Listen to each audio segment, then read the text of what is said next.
Did you know that there is a species of wolf that can swim between islands? Just keep swimming, just keep swimming, just... Located in British Columbia, Canada, there's a subspecies of the gray wolf known as sea wolves or coastal wolves. They are very unique and are rarely seen due to their incredibly shy nature and sensitivity to human presence. Just smile and wave, boys. Smile and wave. But if they are seen by humans, they are noticeably lighter than inland wolves and typically have a darker coat. They are found on coastal islands covered with rainforests surrounding British Columbia and extending all the way from Vancouver Island to the Alexander Archipelago in southeast Alaska. Unlike their inland counterparts, coastal wolves rely heavily on the ocean for sustenance, with their diets being roughly around 90% seafood. But depending on if they're closer to mainland, their diet could be a 50% seafood, 50% land food mix, which is referred to as surf and turf. They also possess the incredible ability to swim between islands, with nothing but their ears, eyes, and snout breaking the water's surface as they swim, and in some cases, swimming upwards of 7.5 miles between islands. That's insane! The population of wolves in British Columbia, Canada is anywhere between 8,000 and 8,500 and is acknowledged as secure, though that does primarily point towards gray wolves, not its predecessors and its subspecies. So, what that means is, despite the overall secure status of gray wolves and wolves overall, coastal wolves not only face the waves of the ocean, but face crude waves of humanity. Organizations like Raincoast Conservation Foundation and Pacific Wild are working alongside indigenous inhabitants of the area to reclaim, purchase, and just preserve this land for these wolves. Moral of the story is, Mother Nature is scary, evolution is terrifying, and it's not only sharks that you have to worry about anymore. But blue chickens are actually real. I'm not going to get into too much depth about why they're blue because I'm not a geneticist, but from what I could tell, there are two different coloration genes when it comes to blue chickens, and that is the black coloration gene and the splash coloration gene. The splash coloration gene pretty much just dilutes the black coloration on the feathers, and it will often come out to be looking more blue. There's various different shades of blue that it can be, but it will often come out looking more blue. But with this, it goes to show that you could, if you breed two blue chickens, you could come out with one black chicken and one blue chicken. Did you know that male mice will actually sing these extremely complex songs just to attract a mate? And these songs are in a very, very high-pitched ultrasonic frequency, and these frequencies can't even be heard by humans. But we have put the effort and time and technology into trying to figure out what these mice are getting at and saying when they're speaking to each other and when they're singing. And we discovered that there's a lot of complexity behind mouse language. There's a lot of different syllables that they can actually pronounce, and there's a lot of different vocalization ranges that they can hit. They actually sound very similar to songbirds.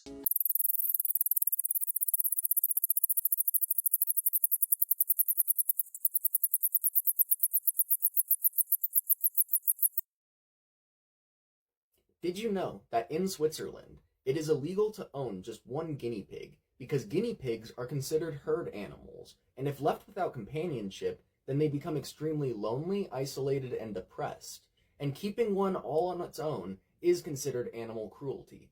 But this law doesn't just translate for guinea pigs. It also goes for gerbils, rabbits, parrots, and even various different species of fish like goldfish. Now, the punishment for breaking this law varies quite drastically, anywhere from just one little fine to taking away all of your animals, all the way to full-on legal repercussions of being sent to jail. Located all throughout British Columbia, Canada, but rarely ever seen by humans, is the kermode bear. And these guys are also known as ghost or spirit bears. They're literally just a subspecies of the American black bear that has a color mutation. I can't find out exactly what the color mutation is, but it practically just turns the fur of the animal into a kind of white creamish color. Now, it leaves the rest of the skin tone along with the eyes full pigment, but it takes pigment away from the fur.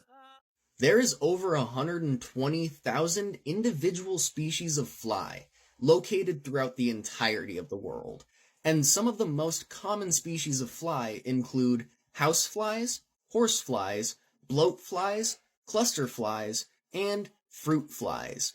And every single fly species has one thing in common, and that is that they all consume decaying organic matter. And what that means is really anything that was once alive and has since died gets consumed by these flies. If conditions are perfectly met, most fly species can live upwards of 2 months. And the most common fly species, which is the housefly, which, as the name suggests, would be found within your house much more commonly than anywhere else, these flies can live upwards of 2 months, but typically just right around 15 to 25 days, while fruit flies will live upwards of 40 to 50 days. Blobfish actually look a lot more similar to a pufferfish than a blob in their natural environment. Blobfish don't have scales, and they're more of a slimy, viscous kind of structure. They don't have much muscle, and they barely have any bone. And so when they're brought up from their natural depth of around 2,000 to 4,000 feet below sea level, when they're brought up to the surface, they kind of just melt. Due to blobfish being at such low depths in the ocean, we can't really take too terribly many photos of them, but we do have a fairly decent amount, just not the most. Did you know that in the middle of the Pacific Ocean, there's an area between Hawaii and California that is roughly the size of Colorado, known as the White Shark Cafe, where hundreds, if not even thousands, of great white sharks will gather, specifically due to the fact that there is so much deep-sea marine life in this area. Did you know that based off of a bunch of sightings in 2024, there's a rough estimate of at least 10 melanistic tigers through the Similipal Tiger Reserve in Odisha, India. Now, for those of you who don't know, I've covered a little bit about melanism before, because melanism, it's just kind of neat. It makes for some really beautiful animals. It literally is just a genetic condition that changes your skin color, your hair color, and your eye color. Dude, it just makes for some really awesome looking animals. And melanistic tigers are no exception to that. But melanistic tigers are not a different species or a subspecies of the Bengal tiger whatsoever. They are in fact actually exactly the same, just with this slight genetic difference. Now, the Similipal Tiger Reserve, also known as the STR for short, is Asia's second largest biosphere. And that means that there's a lot of different animals in there. But we have 100% confirmed that there is at least 27 Bengal tigers in there, and at least 13 of them are pseudomelanistic, meaning that they are both black and yellow. Black and yellow, black and yellow, black and yellow. Rather than just darker tones. But did you know that bears will just kind of sit there and just admire a beautiful scene? Like, they'll just kind of find a spot, sit down, and then just stare off into nothingness. Not looking at anything, just admiring the scene. This planet Earth turns slowly. Did you know that there are pyrotechnic birds?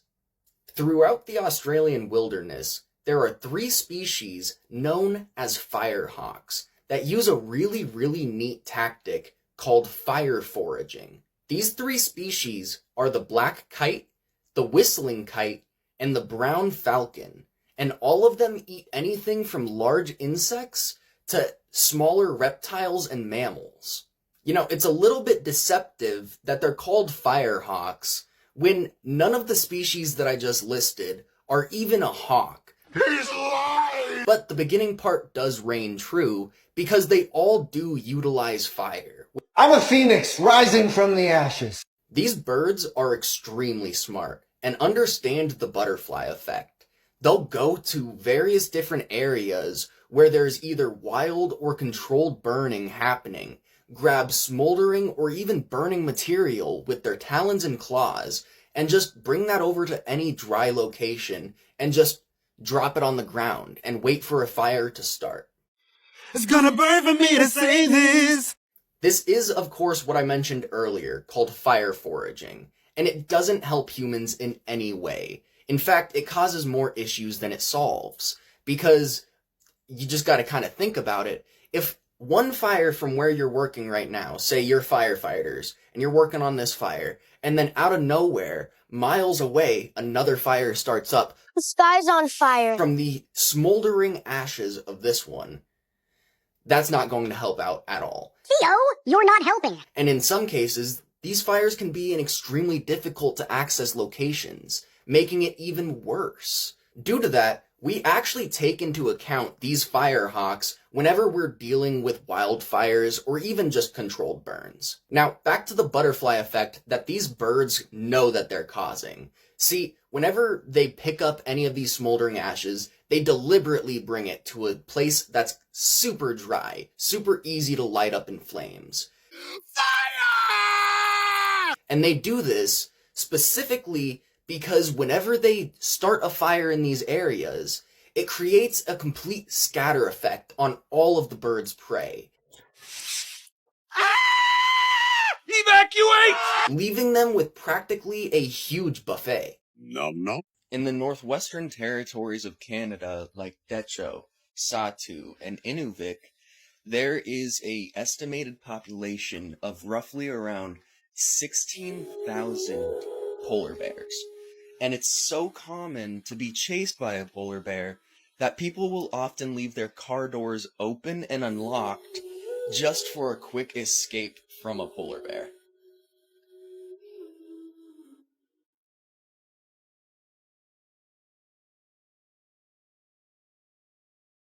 I would like to take a moment to appreciate the crocodile. Now, the crocodile is an apex predator that is spread all over the world, taking over pretty much every single basin possible. Now, there's 26 officially recognized species of crocodile, and there's 2 on the back burner to become officially recognized, meaning in total there is 28 official species of crocodile, which is insane. And these things get way cooler. The oldest crocodile ever to live lived to 123 years old, but on average, the larger crocodile species, like a saltwater crocodile, or Nile crocodile, or American crocodile, will live upwards of 60 to 70 years, while the smaller species, like a dwarf crocodile, will live around 40 to 50 years. Now, crocodiles are absolute monsters, with the saltwater crocodile being the largest of these monsters, weighing in roughly around 2,200 pounds and getting just about 20 feet long. Saltwater crocodiles are considered to have the most powerful bite force of any creature in the entire animal kingdom. Now, the American crocodile usually stays roughly around 14 feet long, and gets just about to the same weight as an adult male saltwater crocodile. Now, there is the smallest subsect species of crocodile, which is the dwarf crocodile, and these really only get just about 6.5 feet long. And while you know the adage of you got thick skin, well, crocodiles really do. Crocodile skin ranges in thickness anywhere from 1 millimeter thick all the way to 2.1 millimeters thick, which is roughly around twice as thick as human skin, which that is a very, very durable skin. Now, crocodiles can move extremely fast, with the fastest being the Nile crocodile clocking in at 22 miles an hour, with the American crocodile clocking in at 20 miles an hour, and the saltwater crocodile clocking in at 18 miles an hour. And crocodiles are ambush predators, meaning that they had to kind of figure out some way to just kind of lie low and wait for food to come along. And so what they got really good at is staying underwater for extended periods of time. The saltwater crocodile can stay underwater for almost 8 hours, and that kind of just lessens with movement, but the Nile crocodile can stay in water for just 2 hours with no movement, and the American crocodile can stay in water for just over 1 hour. Now, as I said before, the saltwater crocodile is considered to be one of the most powerful animals in the entire animal kingdom. With a bite force of 7,700 psi, that is just insane. The Nile crocodile gets a bite force of roughly around 5,000 to 6,000 psi, and the American crocodile gets a bite force of around 2,980 psi. I almost forgot to mention this, but the largest American crocodile was 14 feet 8 inches long and was nicknamed Croczilla. When one member of a murder of crows dies, the other members of the murder end up investigating to see whether or not it was a murder. This here is a Basenji, and a Basenji is also commonly referred to as the barkless dog breed.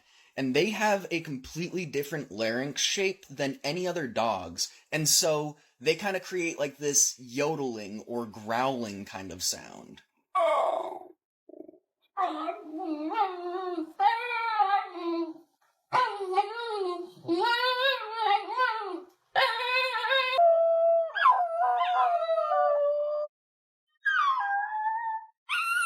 This dog breed is a low-shedding dog breed, and it lives anywhere between 12 and 16 years on average.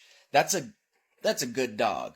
Plus, they're also extremely energetic and just kind of jumpy. A lot of people say that they're similar to a cat. Welcome all. Today I would like to take a couple of minutes to appreciate the knights in shining armor of the mammal kingdom. And these are the pangolins. Pangolins are absolute beasts, covered head to toe in these reddish-brown scales, and they vary in size dramatically. There are 8 pangolin species throughout the entirety of the world, and those 8 are broken into 2 categories, African and Asian pangolins. Asian pangolins will grow hair in between their scales, while African variants will not. And just as I said earlier, all of these pangolin species vary wildly in size, with the largest being the giant ground pangolin, and this guy can reach 4 feet long and 77 pounds, which is an absolute behemoth. They're built with these intensely huge claws meant for burrowing and digging, and whenever they feel threatened, they literally just roll into this ball to protect all of their vitals. And just as the name suggests, they live on the ground. They're giant ground pangolins. They just live on the ground. While the smallest species of pangolin is known as the black-bellied pangolin, and these guys are a tree-faring species of pangolin, and they live very similar lives to most apes. They can only get up to 2 feet and 7 inches long and weigh in at 6.5 pounds, which is tiny in comparison to the giant ground pangolin that I just talked about. These guys are tiny. Most of their size comes from their tail, and that's typically around a 2-foot portion. Most of their body is roughly around 7 inches. And they have 47 individual vertebrae throughout their entire spine, which is insane. Now, with all of these different pangolin species varying in size and environment, all of them at least have one thing in common, and that is the fact that they live these extremely solitary lifestyles, and humans rarely ever see them in nature, so we don't know how long they live in the wild. But in captivity, we've seen evidence for them to live upwards of 20 years. Due to these extreme solitary lifestyles, these pangolins only go out at night for food, and they are insectivores, and that's what those claws are for. They're meant for digging into either bark or dirt, finding termites and ants, and these guys are damn good at it. One more thing that every pangolin species has in common is the fact that they give birth to live young, just like most other mammals. And they're born with these soft scales, but within 2 days, these scales actually harden, and that's what forms their armor. Plus, After that 2-day period, they spend the next 4 months riding on the tail of their mother and just kind of learning the ropes until taking the territory for themselves and proceeding to go into the wilds for themselves. And truthfully, I hate having to talk about this, but somebody has to do it because there's not enough people doing it. Poaching needs to stop. Illegal poaching really, really needs to stop. These pangolins are some of the coolest animal species that I've looked into while doing research for animals. And every single one of the 8 species of pangolin is under extreme threat of extinction right now because of poaching for their scales. These scales are apparently used in various different Chinese medicines, which is just horrible. Stop killing the animals just to get these medicines that, frankly, probably don't even do anything. Like, man, I understand hunting and killing animals just because, I guess. I guess I can understand that. But stop doing it to such a degree that we're killing off all of these species, or these species are under extreme threat of extinction. Just calm down, dude. Just stop taking them all out. I don't think we need a Terminator for species on our planet. In 2011, the National Institute of Health conducted an experiment where they exposed rats to Beethoven, Miles Davis, and utter silence, just to see what the rats preferred. And overwhelmingly, the rats preferred the silence, up until the point that they were injected with cocaine, and then they much preferred Miles Davis to any of it. Even when they were sober, they preferred Miles Davis. Did you know that bison will instinctively walk towards or into a storm rather than running away from it or trying to get away from it? And that's because, simply, if you walk into a storm or towards the storm, you'll most likely be out of the weather sooner than if you tried running away from it. Why are you running? And bison just kind of know this instinctively and proceed to go into or towards the storm. In 2012, the last member of an amazing species known as the Pinta giant tortoises, and much more specifically the Calanoidus nigra variety, passed away. The name of this tortoise was Lonesome George, which just breaks my heart. But the reason that Lonesome George became lonesome in the first place is because us humans decided it was a good idea to introduce feral goats onto Pinta Island, which just caused a lot of mayhem. It pretty much caused an entire environmental collapse. And after that, he was taken into captivity and taken care of for the next 40 years. They did an amazing job taking care of this tortoise, and apparently this tortoise was an amazing companion to have around. But that aside from the point, they tried to do some mating efforts to try and get some sort of genetic population back up and forth, but nothing that they did actually worked. He mated multiple times, but nobody was a genetic candidate for him to actually be able to have any children, and so they just kind of declared him extinct, his entire species extinct, while he was in captivity. Before Lonesome George's death in 2012, he was actually declared as the world's rarest creature, and people from all around the world went to go and see him, and not only that, but there was also the messed up aspect of it, of people trying to poach him. But that aside from the fact, after his death, which was declared to be from natural causes in 2012, he was taxidermied and put on display in a museum. But that didn't last too long, and he was actually sent back to the Galapagos Islands, and he was put in display in Galapagos National Park. And Did so you know that baby platypus are known as puggles? This is a ruby-throated hummingbird, and this is a praying mantis. And if any praying mantis of any species gets to a large enough size, they can and will grab these hummingbirds out of mid-air and devour their brains. Praying mantis are known for their extremely strong arms, and they are known as ambush hunters.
standing at 5'5" and weighing in at 124 pounds, is the Fusaichi Pegasus. The Fusaichi Pegasus is the most expensive horse ever to sell. This horse sold for a staggering $70 million, which is just absolutely insane. But the reason that this horse sold for so much is because it won multiple championships. From what I can tell, it won at least 3 international championships, and from that, it was viewed as an extremely great candidate for producing amazing racehorse offspring. Now in 2023, the Fusaichi Pegasus did sadly pass away at the ripe age of 26 years old, but they did have multiple statues built of them, and one of which is a golden statue, which, to me, that is an amazing life that this horse lived. Currently, the world's official oldest dog is an Australian cattle dog named Bluey that lived from 1910 to 1939, a staggering 29 years and 5 months. This dog is a beast. But there was one dog that actually beat Bluey in age, and this dog held the Guinness World Record title for a length of time, but has been thus stripped from them due to lack of evidence. And so, the name of this dog is Bobby, spelled with an I, and Bobby lived from 1993 to 2023, and this dog, he's just such a beast, dude. It's crazy to me that dogs have lived that long. Did you know that various species of bird do not make nests?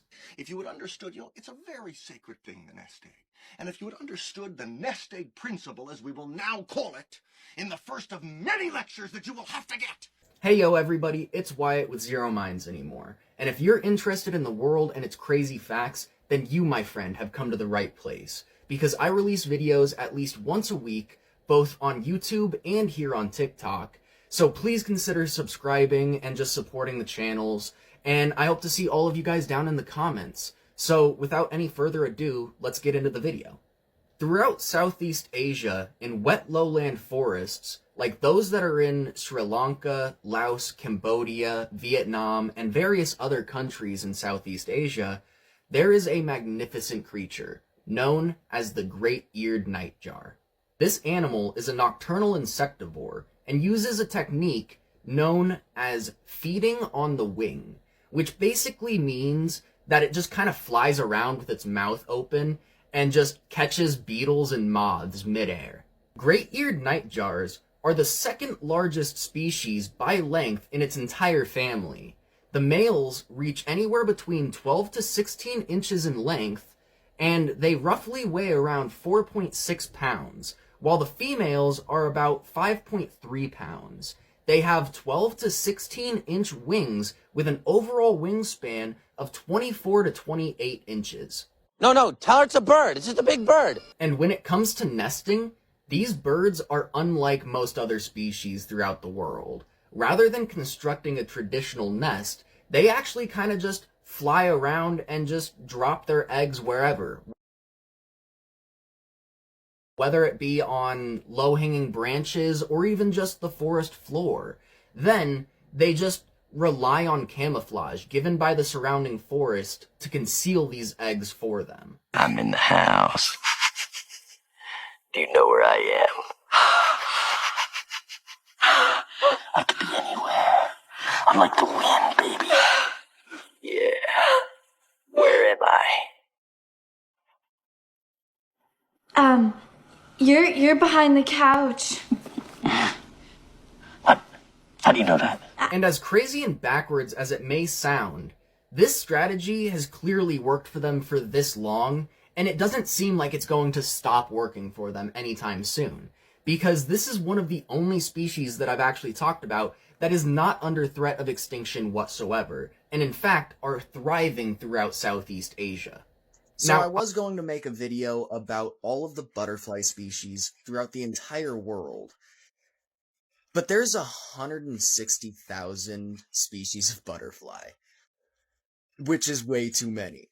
All of them are distinct, all of them are different in some sense, some way, somehow, which is just insane. But there are two estimates that say roughly around 18,000 or 17,500 butterfly species, which that's still way too many, but all of them are apparently different and distinct. I want to go into it, but there's too many. Now, just because I can, this is the Periander metalmark butterfly. Or this one's called the Blue Morpho. It's a super cool name.